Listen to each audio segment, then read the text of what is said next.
Umar dibunuh, Utsman dibunuh. Saya tanya, pembunuhan khalifah itu bagian dari ajaran khilafah nggak? Nggak kan? Nggak masuk. Itu nggak masuk. Jadi biar kita ganti khalifah, bunuh dulu dia, nggak masuk. Ya. Maka dulu ada Syekh Ali Abdul Razik. Itu dia nggak mau kembali ke kekhalifahan. Karena mengatakan apa? Jangankan kalian, sahabat Nabi pun berdarah-darah ketika mempertahankan kekhalifahan. Akhirnya beliau dicopot dari gelar keulamaannya. Karena nggak mau kembali kepada kekhalifahan.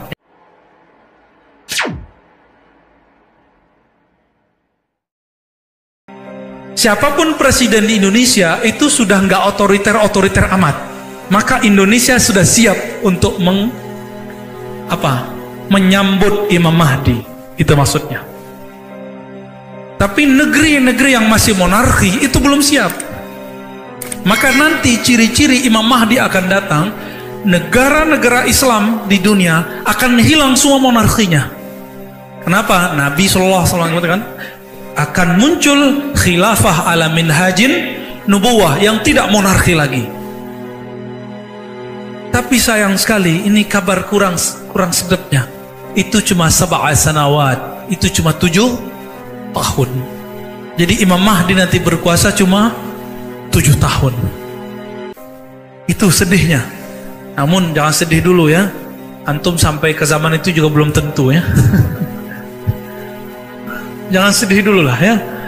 Dan hadis-hadis ini rata-rata hasan. Namun tidak ada hadis yang sahih yang menyebutkan bahwa tanggal berapa, tahun berapa. Oleh karena itu semua hadis yang mengatakan tahun 1441, 1000 berapa, itu semua hadisnya dhaif, palsu. Nggak ada ya. Kita nggak usah percaya itu. Nah ini yang harus ditegaskan ya. Maka nggak usah galau masalah Imam Mahdi. Kembali ke Nabi sallallahu alaihi wasallam. Nabi mengatakan apa tadi? Kekhalifahan setelahku 30 tahun. Kita cek. Sistem kekhalifahan di zaman Nabi, bukan di zaman Nabi, di zaman khalifah yang 30 tahun itu apa saja? Kita cek. Abu Bakar As-Siddiq dipilih langsung bukan? Dipilih langsung bukan? Dipilih langsung. Itu adalah demokrasi pertama dalam Islam. Lebih demokratis daripada Yunani. Maka jika sekarang kita milih langsung, kita bukanlah meniru orang-orang Yunani. Kita sedang menghidupkan kembali kejayaan politik di zaman Abu Bakar As-Siddiq. Milih langsung. Milih langsung. Dengan teknologi sekarang itu sangat mungkin. Sangat mungkin. Dulu langsung aja, langsung. Aku baiat engkau, Abu Bakar. Langsung semuanya. Dan itu lebih dahsyat daripada nyoblos. Karena nyoblos masih bisa curang katanya ya. Wallahu alam. Karena sudah disidang. Oke lah, kalau sudah disidang kita serahkan kepada Allah. Kita serahkan kepada Allah. Kalau mereka emang bohong, Allah hisab. Kalau enggak, kita korban hoax. Antum yang mana? Nah, maka ya sudah, kita move on aja ya. Kita tinggalkan persoalan itu. Abu Bakar wafat, Umar dipilih. Sistem pemerintahan untuk pemilihannya apa? Sistem pemilihannya. Abu Bakar wafat, apa kata Abu Bakar? Kalau aku meninggal, maka Umar yang naik. Itu sistem apaan tuh? Ada nggak di monarki? Nggak ada. Ada nggak di demokrasi? Nggak ada. Ini namanya wasiat. Wasiat. Kalau monarki pakai putra mahkota, nggak pakai wasiat. Oke? Itu udah 2 sistem. Udah 2 sistem khilafah. Apakah mereka ahli bid'ah? Enggak. Nabi nggak pernah ajarkan, dan ini amrun maftuh. Ini perkara terbuka.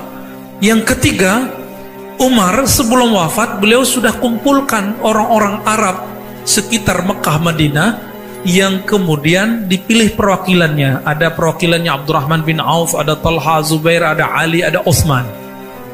Ya, disebut dengan tim formatur atau ahlul hil wal aqd. Wal aqd atau al aqd, Ustaz. Al aqd ya. Al hil wal aqd, yang bisa nurunin sama mengakadkannya. Kita sebut hari ini MPR. MPR itu mereka perwakilan masyarakat yang punya hak mengangkat dan menurunkan. Persis sama. Tapi ternyata sistem itu juga sudah pernah ada di Yunani. Pertanyaannya, apakah Umar adopsi? Kita nggak tahu. Umar adopsi atau tidak, kita nggak tahu. Setelah Umar wafat, maka orang-orang perwakilan ini mundur semua kecuali Ali dan Utsman. Abdurrahman bin Auf mundur, Talha mundur, Zubair mundur, mengatakan apa? Kami tidak berhak, kami masih muda dibandingkan Anda, walaupun mereka sudah tua. Waktu itu Utsman umurnya 70 tahun, Ali masih muda. Ya. Hasilnya Ali pun kemudian menghormati yang tua. Siapa? Utsman, karena Utsman pernah menikahi 2 putri Nabi, sedangkan Ali hanya menikahi 1 putri Nabi. Jadi lebih mulia mana tuh? Wallahu a'lam. Nanti debat lagi ya. Akhirnya Utsman jadi khalifah. Inilah mulai fitnah pertama dalam Islam. Ketika Utsman memerintah, Utsman ini kan orangnya lembut dan banyak inovasi. Inovasi kita sebut bid'ah. Tapi bid'ah kan kita sudah bahas, tidak semua bid'ah itu sesat. Dia buat azan 2 kali, dia pugar masjid, dia kumpulkan Quran, disalinlah Quran. Para nabi tidak pernah melakukan itu. Tapi tidak ada yang berani mengatakan, "Hei Utsman, ente ahli bid'ah." Nggak ada yang berani. Akhirnya Utsman mengirim anak Abu Bakar, Muhammad bin Abu Bakar, untuk menjadi gubernur di Mesir. Tapi di tengah perjalanan tiba-tiba ada penyusup. Utsman habis kehilangan stempel yang ada di cincinnya. Dibuat stempel baru. Stempel yang itu adalah stempel kenabian, dari Nabi turun ke Abu Bakar, Abu Bakar ke Utsman. Utsman hilang, lalu dibuatlah stempel baru. Ketika Muhammad bin Abu Bakar di perjalanan bawa pasukan beberapa orang, tiba-tiba datang orang ini bawa stempel yang hilang itu. Jadi ada yang nyuri. Apa kata si orang ini? "Hei Muhammad bin Abu Bakar, kamu dibatalkan jadi gubernur. Pulanglah." Muhammad bin Abu Bakar terima, tapi pengikutnya tidak terima.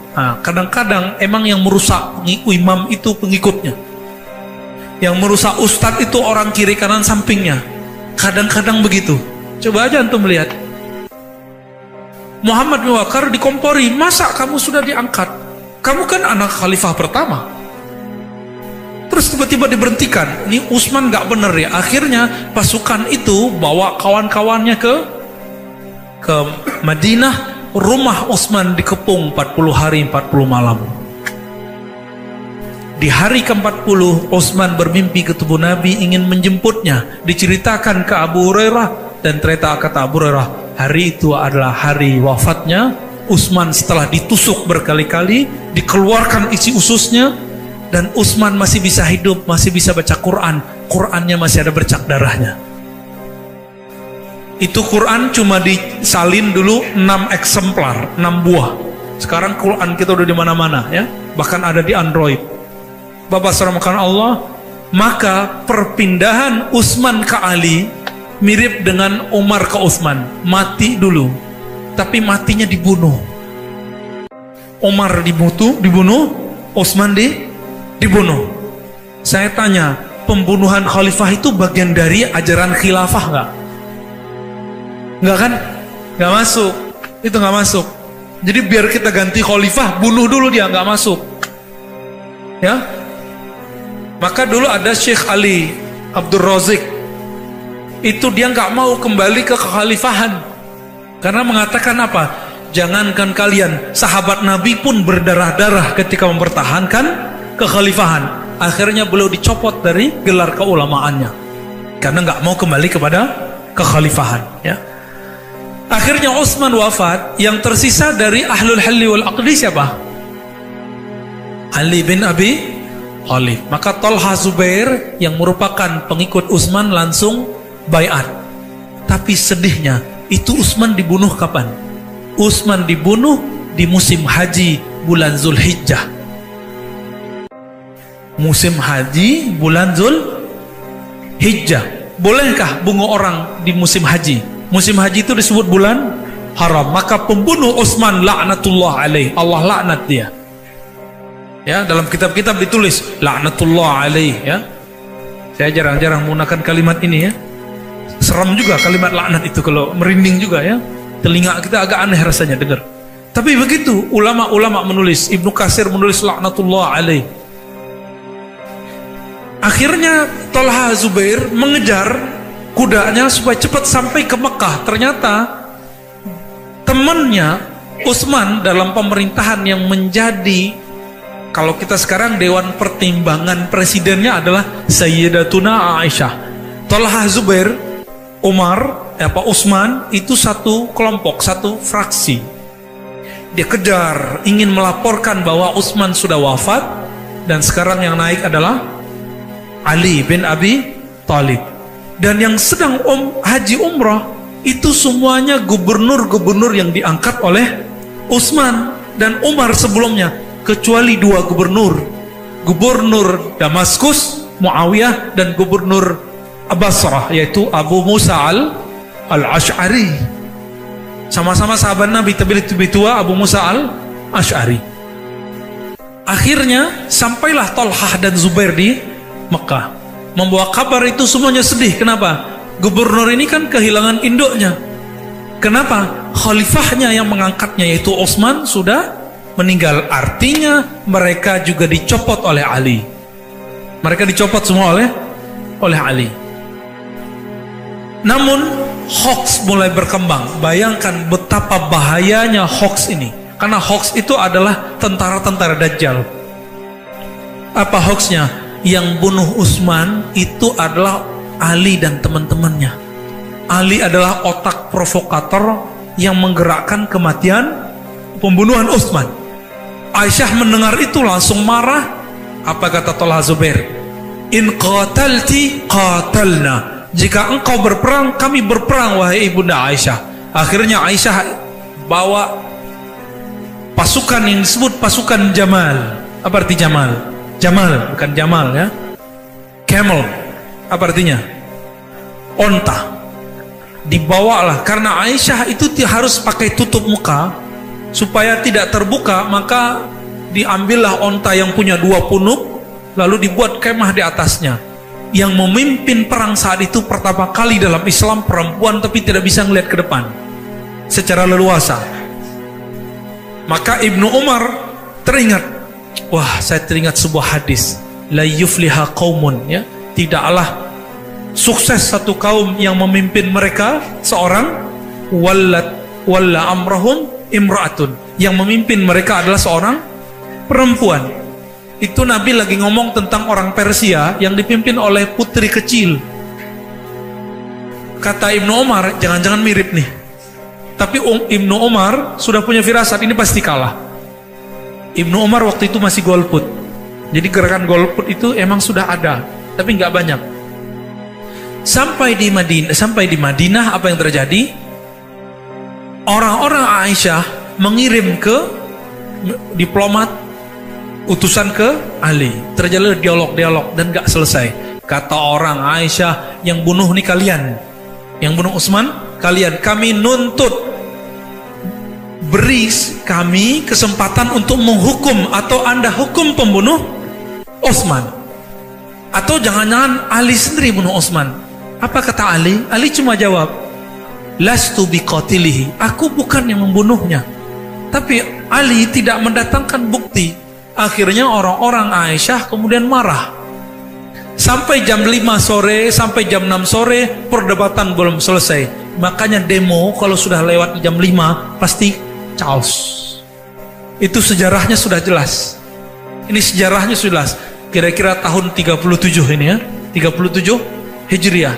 Kita sudah membaca ini. Maka antum, siapa yang aktivis demo, tolong pulang sebelum jam 5. Kalau nggak kejadian lagi seperti zaman Aisyah dan Ali. Di saat itu panglimanya Aisyah adalah Talha Zubair. Talha Zubair Ali dijamin masuk surga. Dijamin masuk, disebut 10 orang yang dijamin masuk surga. Ali, Talha, Zubair.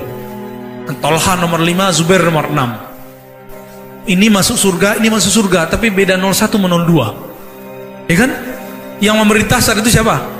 Ali, 01. 02-nya siapa? Aisyah. Ada 2 orang dijamin masuk surga di kalangan Aisyah. Siapa? Talha dan Zubair. Ada beberapa orang dijamin masuk surga di kalangan Ali. Perang mereka dalam masalah politik. Nah, ini penting kita garis bawahi, bahwa jaminan masuk surga tidak membuat orang sama dalam bab politik. Ini antum percaya atau tidak? Percaya atau tidak? Ini buktinya. Terbenam matahari, tiba-tiba ada penyusup provokator. Saya curiga itu adalah orang yang disusupi oleh Abdullah bin Sabah. Karena Abdullah bin Sabah itu dulu orang yang ingin memprovokasi Utsman, tapi Utsman usir. Lalu dia mendekati Ali, tapi Ali karena terbuka diterima aja. Akhirnya Talha dibunuh. Aisyah mendengar Talha dibunuh. Gimana? Kalau kita lagi rame demo, ada yang teriak perang, satu aja yang teriak, oh itu bisa rame itu. Bisa semuanya bunuh-bunuhan. Ini yang disebut provokator. Ada satu lempar batu, semuanya ngambil batu, udah jempal jamroh aja ya. Ya Allahu Akbar, sana juga Allahu Akbar. Terjadilah bunuh-membunuh dan wafatlah sekitar 5.000-an orang. 2/3 dari kelompok Aisyah, 1/3 dari Ali. Mau begitu diulang lagi? Mau diulang lagi nggak? Saya nggak mau. Ya, maka kita tidak menfatwakan. Kita ngikut ulama kita ya. Kita tidak memfatwakan demo itu haram, tapi kita memfatwakan anarkis haram.